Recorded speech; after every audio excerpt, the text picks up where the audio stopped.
79,5 миллиардов рублей. Таковы предварительно доходы республиканского бюджета в следующем году. Расходы почти 90, дефицит 9 миллиардов 600 миллионов рублей.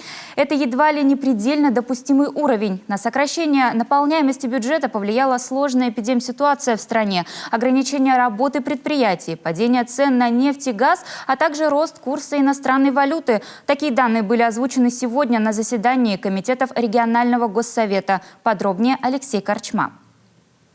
Ситуация тяжелая. Придется корректировать региональный бюджет, урезать расходы по многим отраслям. Для выравнивания баланса привлекут заемные средства. Сокращение отраслей, финансирование отраслей произведено в рамках разумного.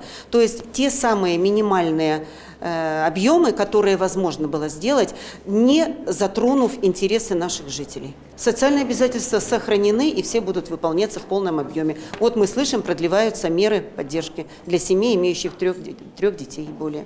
Речь о выплатах на третьего ребенка по достижению им 3 лет в тех семьях, где среднедушевой доход не превышает прожиточный минимум. Еще один законопроект из социального пакета касается гарантий трудовых прав людей с ограниченными возможностями здоровья.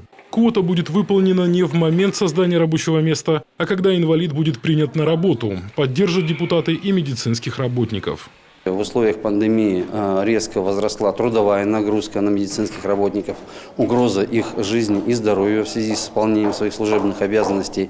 Конечно, на сегодня актуальны те самые меры социальной поддержки, которые будут в виде дополнительных выплат в связи с работой с новой коронавирусной инфекцией или с внебольничной пневмонией. Врачи скорой помощи 2430, средний медперсонал 1215, младший медперсонал 600 рублей. Если мы говорим о работниках, которые оказывают специализированную помощь именно заболевшим ковид-пациентам, то здесь выплаты побольше: 3400 врачи, 2400 средний персонал и 1200 младший медицинский персонал. Еще один долгожданный законопроект касается розничной продажи алкогольной продукции. Регион ужесточит требования к работе магазинов, расположенных в жилых домах. Сегодня многие жильцы домов возмущены, во-первых, тем, что в их домах происходит продажа алкоголя, причем в ночное время, когда взыгравшийся аппетит у отдельных глав семейств, есть всегда возможность пополнить горячительные напитки. Это ведет к драмам семейным, это ведет к конфликту непосредственно в самих домах, среди соседей. Это доставляет огромное неудобство для людей, которые живут в близлежащих домах.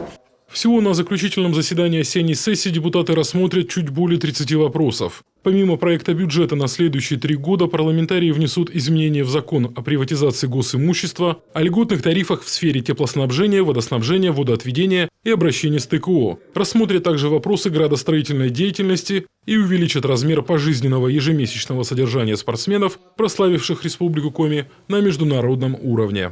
Алексей Корчма, Олег Юшков, телеканал Юрган.